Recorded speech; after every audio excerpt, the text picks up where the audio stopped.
근심 모두 맡으시네. 무거운 짐을 나 홀로 지고 견디다 못해 쓰러질 때 불쌍히 여겨 구원해 주리. 은혜의 주님 오직 예수. 내 모든 괴로움 다치는 환난 주 예수 앞에 아뢰이면 주께서 친히 날 구해 주사 넓으신 사랑 베푸시네. 무거운 짐을 나 홀로 지고 견디다 못해 쓰러질 때 불쌍히 여겨 구원해 주리. 은혜의 주님 오직 예수. 내 짐이 점점 무거워질 때 주 예수 앞에 아뢰이면 주께서 친히 날 구해 주사 내 대신 짐을 져주시네. 무거운 짐을 나 홀로 지고 견디다 못해 쓰러질 때 불쌍히 여겨 구원해 주리. 은혜의 주님 오직 예수. 마음의 시험 무서운 죄를 주 예수 앞에 아뢰이면 예수는 나의 능력이 되사 세상을 이길 힘 주시네. 무거운 짐을 나 홀로 지고 견디다 못해 쓰러질 때 불쌍히 여겨 구원해 주리. 은혜의 주님 오직 예수. 아멘. 하나님의 말씀은 출애굽기 6장 2절에서 13절 말씀을 보겠습니다. 출애굽기 6장 2절에서 13절. 출애굽기 6장 2절에서 13절 말씀을 교독하겠습니다. 하나님이 모세에게 말씀하여 이르시되 나는 여호와니라. 아브라함과 이삭과 야곱에게 전능의 하나님으로 나타났으나 나의 이름을 여호와로는 그들에게 알리지 아니하였고 가나안 땅 곧 그들이 거류하는 땅을 그들에게 주기로 그들과 언약하였더니 이제 애굽 사람이 종으로 삼은 이스라엘 자손의 신음소리를 내가 듣고 나의 언약을 기억하노라. 그러므로 이스라엘 자손에게 말하기를 나는 여호와라. 내가 애굽 사람의 무거운 짐 밑에서 너희를 빼내어 그들의 노역에서 너희를 건지며 편팔과 여러 큰 심판들로서 너희를 속량하여 너희 품고 나는 너희의 하나님이 되리니 나는 애굽 사람의 무거운 짐 밑에서 너희를 빼낸 너희의 하나님 여호와인 줄 너희가 알지라. 내가 아브라함과 이삭과 야곱에게 주기로 맹세한 땅으로 너희를 인도하고 그 땅을 너희에게 주어 기업을 삼게 하리라. 나는 여호와라 하셨다 하라. 모세가 이와 같이 이스라엘 자손에게 전하나 그들이 마음의 상함과 가혹한 노역으로 말미암아 모세의 말을 듣지 아니하였더라. 여호와께서 모세에게 말씀하여 이르시되 들어가서 애굽 왕 바로에게 말하여 이스라엘 자손을 그 땅에서 내보내게 하라. 모세가 여호와 앞에 아뢰어 이르되 이스라엘 자손도 내 말을 듣지 아니하였거든 바로가 어찌 들으리까. 나는 입이 둔한 자니이다. 그들로 이스라엘 자손과 애굽 왕 바로에게 명령을 전하고 이스라엘 자손을 애굽 땅에서 인도하여 내게 하시니라. 아멘. 하나님의 은혜와 축복이 여러분들 삶 가운데서 오늘 말씀 가운데서 역사하실 줄 믿습니다.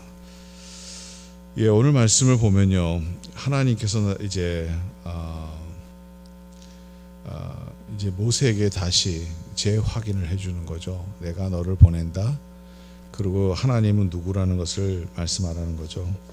하나님은 이제 여호와 하나님이다. 이렇게 하나님은 스스로 있는 자다 하는 말씀을 다시 한번 확실히 또 모세에게 알려주면서 오늘 말씀에 이때까지 그들이 생각했던 하나님과 좀 다른 점이 있습니다. 그게 이제 7절이죠.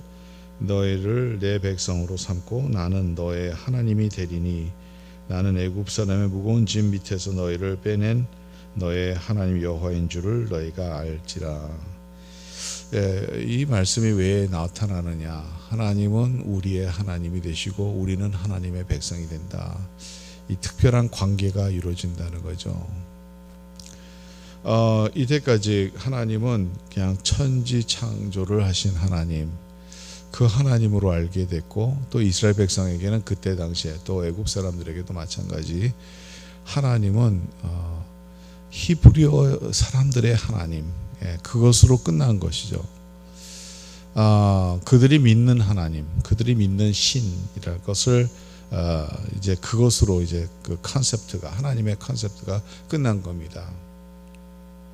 오늘 하나님께서 말씀하신 것은 이제 관계 안에서 이루어지는 그 하나님과 우리의 관계를 보여주는 것이죠. 그래서 너희를 내 백성으로 삼고 나는 너의 하나님이 되리니. 이것을 우리가 쉽게 이해하면 쉽게 이해할 수 있습니다. 예수를 믿은 그 순간에 예수님이 우리의 구세주라는 것을 우리가 믿는 것이고, 나의 죄를, 다른 사람들의 죄가 아니라 나의 죄를 위하여 십자가에 못 박혀 돌아가시는 것을 우리가 믿음으로써 내가 구원을 받는 것이죠. 하나님이, 그래서 예수님이 나의 구세주가 되시고 하나님은 나의 하나님이 되시는, 그리고 또 나는 또 하나님의 자녀가 되는, 개인적으로 우리가 personal savior라고 그렇게 얘기를 하죠. 영어로 우리가 개인적으로 나를 구원하신 하나님이라고, 나를 구원하신 예수님이라고 믿는 것입니다.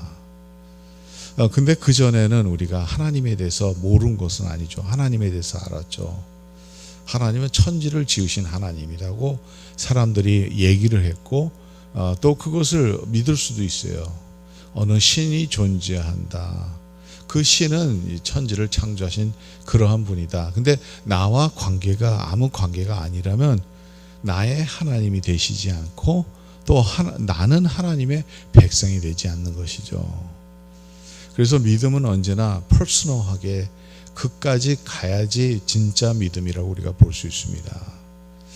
보세요. 창세기가 참 중요합니다. 왜냐하면 창세기 안에서 하나님은 천지를 창조하신 하나님을 우리가 볼 수 있기 때문에, 그 하나님은 전능하신 하나님이시고, 그 하나님은 하나님에게는 불가능한 것이 없으실 뿐만 아니라 우리를 창조하실 뿐만 아니라 이 천지를 창조하신 하나님이라는 것을 우리가 믿는, 그래서 창세기가 상당히 중요합니다. 그런데 창세기만큼 또 중요한 것이 출애굽기예요. 왜냐하면 출애굽기에서 나타나신 하나님은 천지를 창조하신 하나님으로 끝나는 것이 아니라 그 하나님은 우리를 죄에서 구원하신 하나님이라는 것을 믿을 수 있도록 그 하나님과 이스라엘 백성의 관계 안에서 나타난다는 거죠.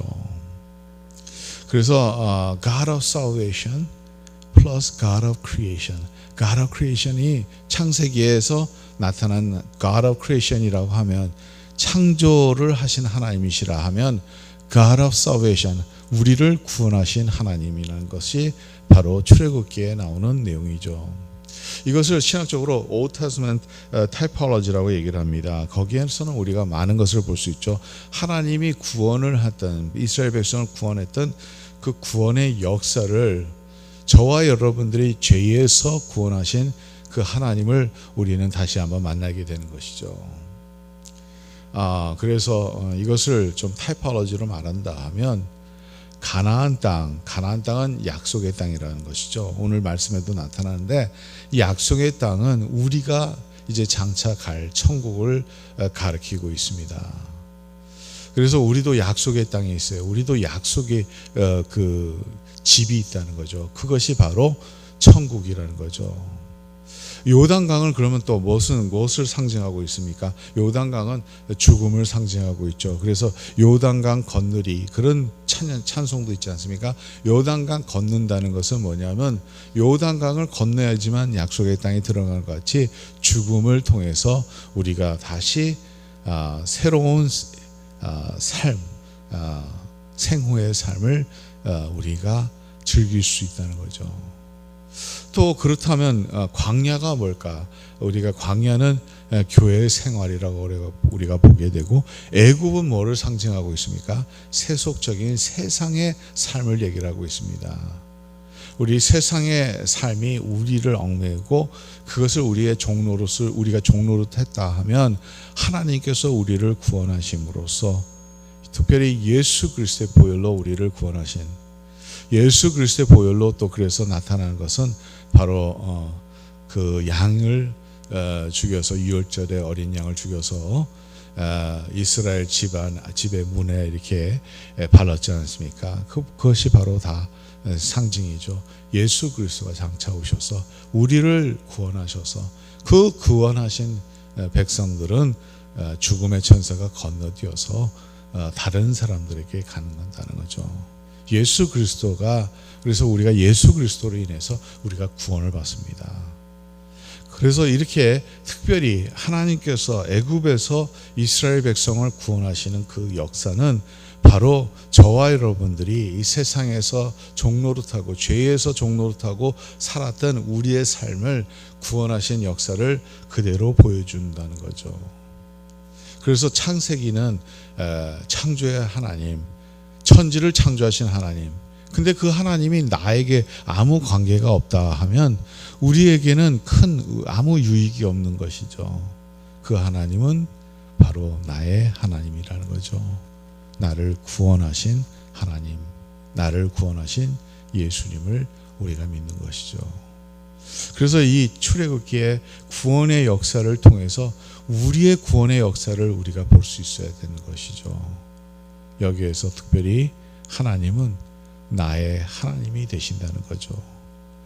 하나님은 그냥 천지를 창조하시고 우리를 그냥 공중에 내보내고 아무 관계가 없는 하나님이 아니라 오늘날 저와 여러분들을 구원하시고 우리를 사랑하셔서 독생자 예수 그리스도를 보내시고 우리를 돌보시고 우리와 함께 하시는 하나님을 우리는 믿습니다.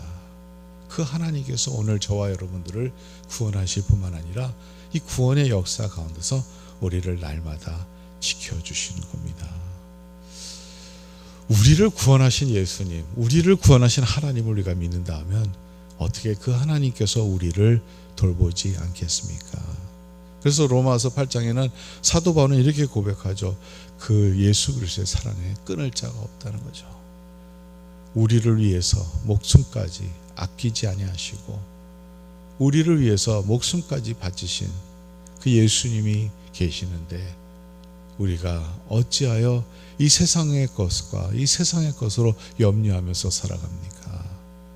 우리를 위해서, 더 나아가서 이 그리스도의 사랑에서 우리를 끊을 존재가 없다는 거예요. 그 그리스도의 사랑에서 우리를 버리는 거죠. 그런 일이 절대로 없다는 거죠. 그래서 하나님은 우리를 구원하신 하나님. 그래서 이 고백이 그대로 나옵니다. 이전에는 조상의 하나님, 아브라함의 하나님, 이삭의 하나님, 야곱의 하나님, 우리 조상들의 하나님이 아니라 나를 직접 애굽 땅에서 가나안 땅으로 인도하셨던 그 하나님, 나의 하나님이 되시는 것을 고백할 수 있다는 거예요. 그래서 오늘 7절에 보니까 너희를 내 백성으로 삼고 나는 너의 하나님이 되리니, 이 말씀이 우리의 심장에서 울려 퍼지기를 간절히 바랍니다. 하나님의 음성으로 듣기를 바랍니다. 하나님은 우리의 하나님이시고 나의 하나님이시고 우리는 하나님의 백성입니다. 우리가 이 세상에 살았는데 하나님의 백성으로서 그래서 우리는 자부심을 가져야 돼요. 하나님의 백성, 하나님의 자녀라는 그런 자부심을 가져야 돼요. 하나님은 나를 구원하신 하나님이시다. 오늘날 나를 지켜주시는 하나님이십니다. 그리고 그 놀라운 역사를 이루십니다. 이제 한 가지만 더 보탠다면, 그러면 우리는 이 하나님을 우리가 믿는데, 이 하나님은 바로 우리에게 말씀으로 주시는 하나님이에요. 하나님의 말씀을 우리에게 주십니다. 우리에게 성경을 주셨고, 이 성경을 통해서 하나님의 말씀을 들리게 해주시고, 이 말씀을 우리는 믿어야 돼요. 9절에 보겠습니다. 모세가 이와 같이 이스라엘 자손에게 전하니 그들이 마음이 상한가 간혹한 노역으로 말미암아 모세의 말을 듣지 아니하였더라. 이렇게 되면 안 된다는 거예요. 근데 여기서 보니까 마음의 상함, 마음의 상함이 있으면 하나님의 말씀도 듣지 않게 됩니다. 하나님이 말씀하신 건데, 모세를 통해서 말씀하신 건데, 우리가 이 말씀을 듣지 아니하면 우리에게 유익이 되는 게 하나도 없어요. 그래서 마음의 상함과 간혹한 노역으로 말미암아 모세의 말을 그 어려운 환경에 있을 때 하나님의 말씀을 듣지 않는다는 거예요. 마음이 상했을 때, 우리가 시험 제일 많이 받을 때가 언제냐면 마음이 상했을 때 시험을 받게 되죠. 사람은 그렇습니다. 어떤 관계에도 그렇습니다. 꼭 신앙생활뿐만 아니라 인간 관계도 그렇죠. 누구에게 마음을 상했다 하면, 마음이 아프다 하면 그 사람 말을 듣지 아니하죠. 뿐만 아니라 그 사람을 신뢰하지 않게 되죠. 뭐 사람이니까 우리가 충분히 이해는 합니다. 그러나 이게 신앙생활에 우리가 애플리케이션을 한다면 하나님과의 우리 어떠한 상황 속에서도 하나님의 말씀을 들을 수 있는 귀는 열어야 되는데, 우리의 혹시라도 우리의 개인적인 마음과 우리의 마음에 있는 뭔가 우리가 어려움이 있다 하고 또 거기에서 나가서 마음의 상함이 있다면 하나님의 말씀을 듣지 않을 수 있다는 것을 우리가 다시 한번 이 본문을 통해서 깨닫게 됩니다. 오늘 하나님께서 말씀을 주십니다. 그 말씀을 그냥 그대로 purely 하나님의 말씀을 듣는 주의 백성들이 되길 바랍니다. 우리는 하나님을 우리의 하나님이시고, 예전에 그냥 공중에 계신 하나님, 이 세상을 창조하시고 이 세상을 주관하시겠지, 이런 하나님, 막연한 그런 아이디어로 끝나는 것이 아니라 나의 하나님, 나를 지켜주신 하나님, 나를 위해서 이 독생자 예수 그리스도를 보내셔서 십자가에 못 박혀 돌아가신 하나님, 그 하나님의 음성을 듣고 그 하나님이 말씀하시는 것을 깨닫고 날마다 그 구원의 길로 저와 여러분들이 인도움을 받을 뿐만 아니라 그 구원의 길로 같이 걷는 주의 백성들이 되기를 간절히 바랍니다. 오늘 기도할 때 나의 하나님, 이러한 하나님 앞에 저와 여러분들이 우리의 기도를 하나님 앞에 올리고 그 하나님과 우리가 동행하고 그 하나님과 함께하는 하루의 삶이 되기를 간절히 바랍니다. 찬양하라 내 영혼아, 찬양하라 내 영혼아, 내 속에 있는 것들아 다 찬양하라. 감사라 내 영혼아, 감사라 내 영혼아, 내 속에 있는 것들아 다 감사하라.